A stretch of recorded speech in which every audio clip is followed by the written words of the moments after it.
Okay, how y'all doing on this beautiful Sunday? I said I'm gonna start doing. Y'all see my husband? You can hear me? My husband got me a bike, mic, y'all. He got tired of all that damn crazy ass background. Crazy ass background. Okay, noise. Anyway, I come on here to talk about it. I'm about to do some book reviews because my emotions all out of whack, but I want to get serious for a moment. Okay, so I'm doing a book review that's attached to another book review that I was so emotional about 2 weeks ago. Okay, and the name of this book review, the name of this book is Impression on My Soul. It is a continuation. It is a series from another book that I had did by Miss Aja Cornish. Miss AC, sis, you redeem yourself. You redeem yourself. I don't even want to talk about the book because it was very emotional. I'm gonna say it was very emotional for me. Let me tell y'all something. Y'all like to come for a sister in her inbox when I give a review on the book and y'all didn't get the feelings that I got. Let me explain something to you. I align books with my real life.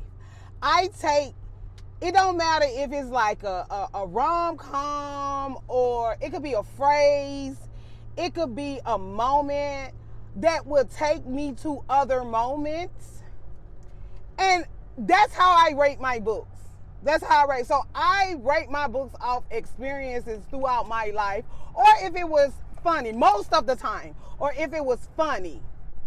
So when I do a book review, y'all have to take into mind that people are doing book reviews of their opinion, not yours. I don't know you, okay? So I had to say that. I don't want to tell the book because I want you to get a great experience, but I want to say something that really stood out to me.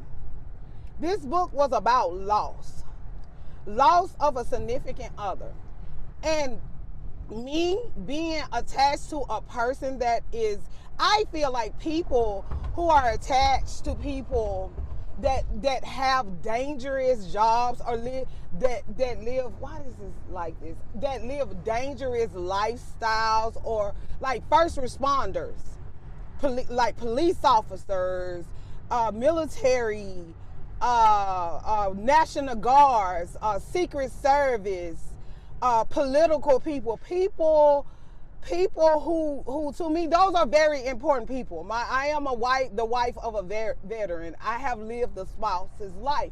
And I want to say something, and I need y'all to take into mind why I was so emotional. I say all the time, I was married as a child. Like, not married as a child. I was married in my teens, like right out of my teens, like right there. And I started my adulthood in the military, right? In the military. And like I wasn't in another country. I was in Hawaii, but that was my first time leaving home. I was I came from Alabama. Where I was from, it was only two races, white and black. White and black. And I need y'all to understand, in the military, you are in a bubble. When you're on that post, whatever going on outside of the military does not apply. I mean, outside of that post does not apply. We are a family. Most of the time, your husband, he leaves. And all you got is your kids and another woman that's going, all the spouses are going through the same thing. And the one thing that we are terrified every day, not even when they're deployed, when they go to training, when they go off on a mission, we are terrified of loss. You have to literally, like, we have a saying, when you're new in the military and your husband go off on his first deployment, and you realize, especially when he a private, because privates, it's like hazing for privates. Like, they get the shitty jobs, they do, because they ain't got no rank. They ain't got no command. They ain't no NCOs. So they can't tell nobody what to do. They get told what to do. And if you go in as enlisted, everybody goes through it. Everybody goes through it. It's like getting in a fraternity, and you start at the bottom and you got to move your way up to the top. Okay, so pretty much a private is a life of hazing. That's how I look at it, baby. What you think? Am I right a little bit when it comes to being a private? You gonna get told to do whatever. It's like and they hate it, but they always get deployed first. They always out of the door, and it's like you're mourning everything. You're sad all the time, and we got a saying because I went through it. Everybody goes through it. When he goes away and you don't hear from him for an extensive amount of time, that is a good thing. Do y'all know how stressful it is to know if you hearing nothing is a good thing? It's a good thing that you ain't heard from your husband in 80 days. Okay? So loss is because everybody experiences it in some way. Y'all would not believe how many women I done sat down with. And no, I remember this one girl. She was so excited. I was a teacher, and I was a daycare worker, and I was in the class in class, and all of a sudden it was like chaos. It was like chaos. And I remember the girl only been there. That was her second day. Her and her baby. She was 19, and her baby was like 6 months. And she was alone. And I remember being alone. And I had 2 babies. And I was pregnant when my husband first deployed me. And she was by herself with a 6-month-old baby. And I remember she was so scared. And I remember we had an alert to where, like, everybody was sitting around because a helicopter went down. And it was, how many soldiers? It was 14? It was 14 soldiers, right? It was 14 soldiers that perished. And all of us, you didn't know the unit yet because they didn't tell us the unit. You didn't know the unit. You didn't know the names. So everybody, every female on that post is waiting. Because we don't know who is going to get the call. And I remember sitting in the rocking chair holding this girl baby. She had dropped her baby off a couple of hours because I was in the infant room. And she had dropped her baby off a couple of hours. And I remember people walking in the room. And they just came and got the baby, blah, blah, blah. And no, they didn't tell us, but you knew. You knew, I knew, and I was holding her baby. And the command and his wife came and got her baby because they had to go tell her, this 19-year-old girl, that her husband had perished. And like, everybody knew because they came and got her baby. And I want y'all to understand. All you thinking, you're sad, but all you thinking is like, you're breathing because you're sad for her, but you're relieved because it's not you to sit there and wait. And everybody is quiet and everybody's trying to play normal. Everybody's trying to live their life. Go on through their work day. But you know, because it ain't hit the news yet, but it's rumors that soldiers have perished, and you sitting around waiting to get that call out of the whole post. 14 soldiers. Come on, y'all. So when I spoke about that book, I have been inside and prayed to see my husband again. And not only that, I have sat with people who have lost their loved ones, their son. I know people. You see it every day. Police officers, firefighters, paramedics, National Guard, Navy, Marines. I have experienced it. So when you come in my inbox and you tell me, oh, that book wasn't what you thought it was an emotional occurrence from my life. It did something to me when that lady lost her husband. She lost her husband. So when you get in my inbox and say, hey, it didn't do it for me, that's you, friend. That's you. Okay? It was you. I cried because it was very unexpected. I did not see that coming. And guess what? That was the point. That author wrote the hell out of that book. She wrote the hell out of that book, and she redeemed. She gave me the way my heart was beating in that book. The second one, because I was like, how is she gonna redeem herself from loss? Like, from losing a love like that. From that girl losing a love like that. Like, the way I love my husband. I know I talk a lot of shit on this TikTok, but I love the fuck out of my husband. Like, I love my husband. When I say I am a helpless romantic, when I say that I love the idea of black woman being in love. I love it because I never got to experience it and see it. I knew it was there. I knew it was true. I knew it was black people in love. But the women that are around me was so strong that they were stupid. That they were stupid.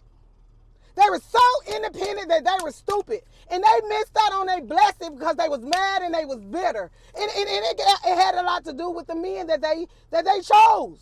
Or the men that they fooled them into attaching themselves to them. You guys have to understand when people do book reviews, they doing it from their perspective, their hearts. So to come at somebody and say, oh, the book didn't do it for me, you ain't experienced loss. Be a friend of someone who lose the love of their life. Baby. And then go read that book. It'll hit different. It'll hit different. Okay? Miss Aja Cornish, I want to say one thing about that book. You did that shit. And I want to say something. The girl that lost her husband was very, very successful. And she was very well off. She doubled back. And she had a first love that kind of vanished on her. And out of nowhere, when she was at her lowest in grieving, trying to get herself back, because she was depressed. And he just, it's like she was asking God to help her. She was asking the Lord, like that girl was praying. But her depression is, she did everything. She stayed doing everything she was supposed to do. She worked. She took care of her kids. She did everything she was supposed to do. That was her goal. Her goal was to just keep loving her kids, keep being a super mom, keep running her business.